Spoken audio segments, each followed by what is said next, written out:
Ninja Power! What's up everyone, my name is Mike, and welcome to another GameCast Rewind. Today I'll be taking a look at Teenage Mutant Ninja Turtles, Turtles in Time for Arcade and Super Nintendo. Enjoy!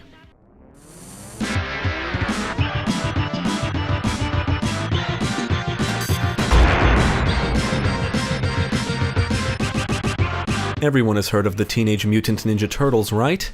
Well, if not, TMNT is a franchise about 4 teenage anthropomorphic turtles named after artists.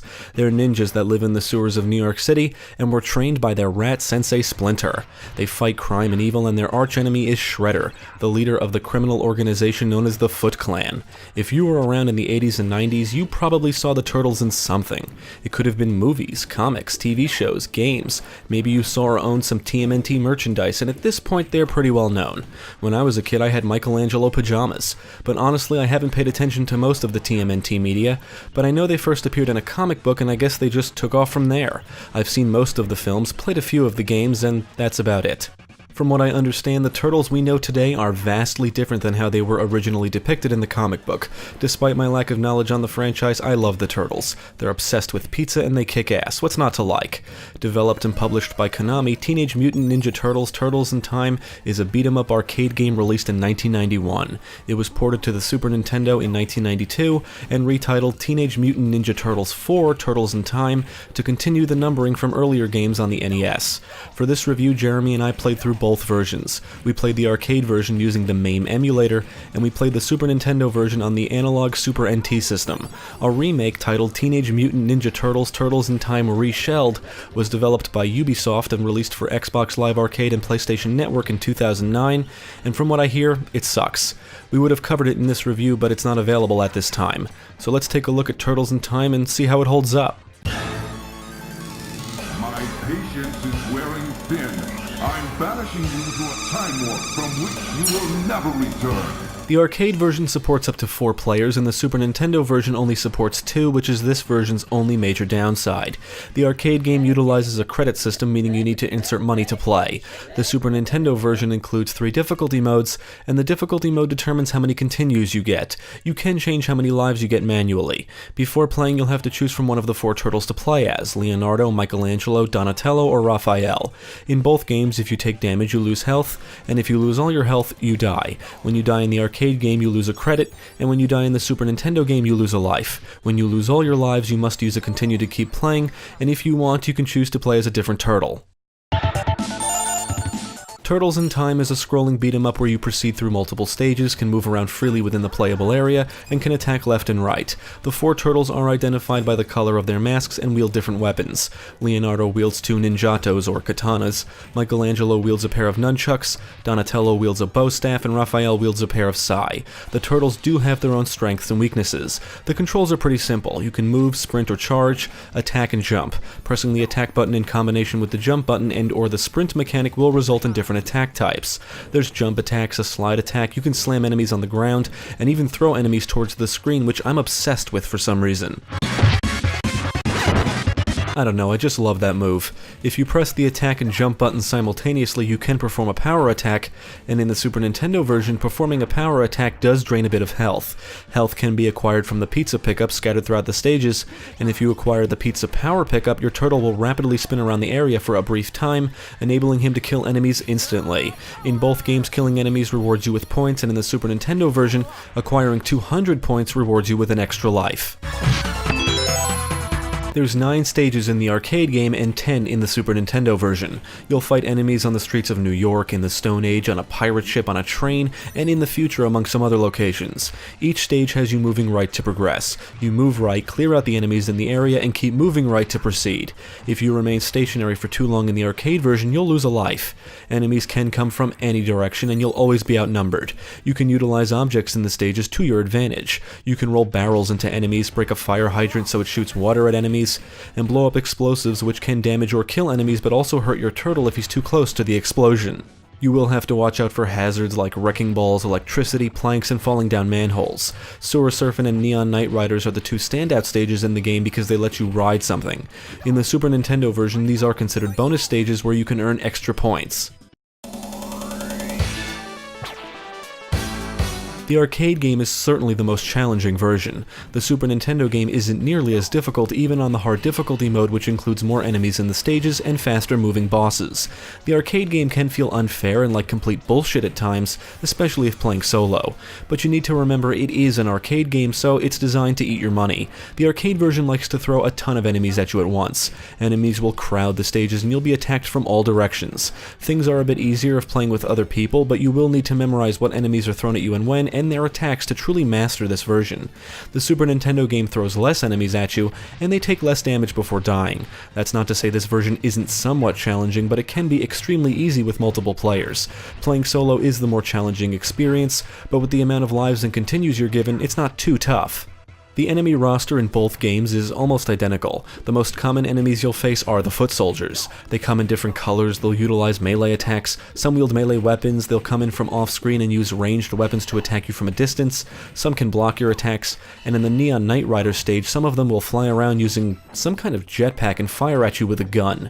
Sewer Surfin' contains pizza monsters that jump out of the water to attack you. Stone Warriors are big and powerful, and some wield melee weapons and firearms. In the Super Nintendo version, they'll come charging at the turtles from off-screen, so you always need to be alert. The little robots that appear in both versions are easily the most annoying enemies. They can stun lock you with some kind of an electrical attack, and they always appear in numbers. Then there's the robotic type that can jump up and bite you. The arcade game includes a robotic enemy type with boxing gloves, which only appears a few times. In the Super Nintendo version, all stages end with the boss, and in the arcade version, Sewer Surfin' is the only stage that doesn't end with a traditional boss battle. Instead, it ends with the turtles battling a ton of pizza monsters. Now, not only does the Super Nintendo version include some new bosses, the existing ones were rearranged. In both games, you'll battle Baxter Stockman, Metalhead, Toka and Razor, Bebop and Rocksteady, Leatherhead, Krang, Super Krang, and Shredder. The arcade game lets you battle Cement Man, but he's replaced with Slash in the Super Nintendo version.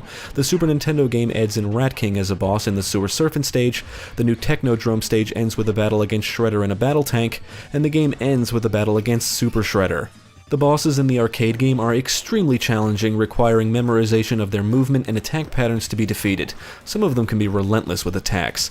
The difficulty of the bosses in the Super Nintendo game was significantly toned down. Their attack patterns are easier to memorize in this version, they take less damage before dying, and there's more breathing room for you to land hits. On the hardest difficulty mode, the bosses move around faster, but the challenge is nowhere near what's experienced in the arcade game. After completing all the stages in both games, you win and it's game over, but the Super Nintendo version includes 2 extra game modes, Versus and Time Trial. In Versus, 2 players face off against each other in rounds. You can utilize all your standard attacks, but the power attack is replaced with a block. If you have 5 or 10 minutes to kill, Versus can be fun, but it does get boring pretty quick. The Time Trial mode can only be played solo, and the goal is to get through each round without dying and within the time limit. You don't actually go through the stages. Instead, you choose one of 3 courses, and each round is set in an area from one of the stages. Each round has you fending off enemies and you need to defeat them all before the timer reaches 0. Some areas include pizza power pickups or environmental objects that can be used to your advantage. Time Trial is okay, but it's the kind of mode you play through once or twice and never look back. This is April O'Neil reporting. The intro cutscene shows the Turtles watching a news broadcast with April O'Neil reporting from Liberty Island. Krang flies in and steals the Statue of Liberty, and then Shredder laughs because that's what evil villains do. The Turtles spring into action and fight the Foot Clan on the streets and in the sewers of New York, and the Technodrome if playing the Super Nintendo version, before Shredder sends them through a time warp where they fight Shredder's army in both the past and future. The plot is certainly silly, and the game plays out in scenes or stages. It should be noted that if you beat the game on the hardest difficulty mode in the Super Nintendo version, you can watch the special or true ending. On Super Nintendo, the stage introductions are voiced and most dialogue is in text form. There's significantly more voice acting in the arcade version, and most of it is comprised of one-liners, which are both corny and humorous. Both games feel like cartoons and shouldn't take you very long to complete, but they are a lot of fun to play. Face the wrath of Super Krang! Turtles in Time is a detailed and colorful action-packed game. I absolutely love pixel cityscapes, which is one of the reasons why Big Apple and Neon Knight Riders are my favorite stages. I mentioned earlier that the game feels like a cartoon, and that's mainly due to its colorful presentation, and I've heard the game attempts to replicate the animated series, which may be why it feels so cartoony. I don't remember watching the show, but if I did, I was really young and don't remember. I think it's obvious that the arcade version is the better looking version of the two. It contains more detailed environments and smoother their animations. But that's not to say the Super Nintendo version doesn't look good, because it does. It's a fantastic port, and you can switch the color mode from animation to comic, which makes the Turtles a darker shade of green. Now, the sound quality is superior in the arcade game, and this version includes the ridiculous and awesome song Pizza Power with the lyrics, which apparently was taken from the TMNT coming out of their Shells concert tour. Both games include a rocking soundtrack, and the sound effects get the job done. The sound effect for the impact of hits is more satisfying in the Super Nintendo version, and I bring it up because you'll be hearing it a lot. On the technical side, both versions ran smooth without any hiccups, and we experienced no issues. Technodrome, let's kick shout! When people talk about their favorite beat-em-ups, somebody usually mentions one of the Streets of Rage or Final Fight games. For us, it's Turtles in Time. It's fun to play, it takes you to a good variety of locations, it's got a kick-ass soundtrack, and pizza replenishes health because that's awesome. We do feel that the Super Nintendo version is the best version of the two. The difficulty may be toned down a little too much, but it is accessible and it's a blast to play solo or with a friend. It kind of sucks that you can only play with one other person, but 3 or 4 players would probably make this version a pure cakewalk. It includes an extra stage, new bosses, and extra game modes. Even though Versus and Time Trial are pretty lackluster modes, at least they offered some incentive to return.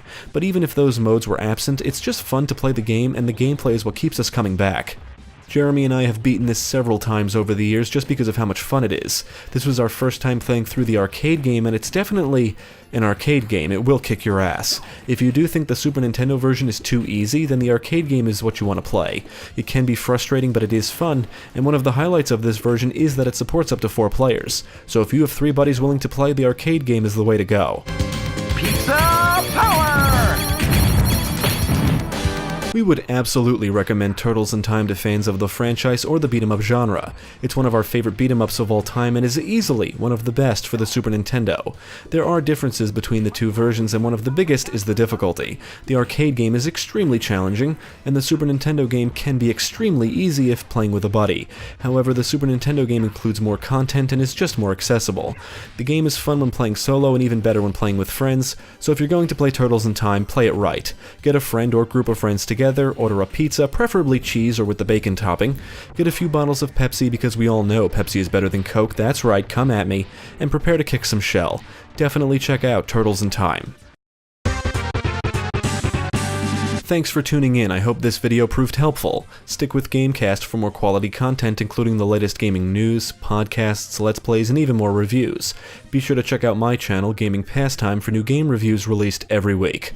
My name is Mike, and I thank you for watching.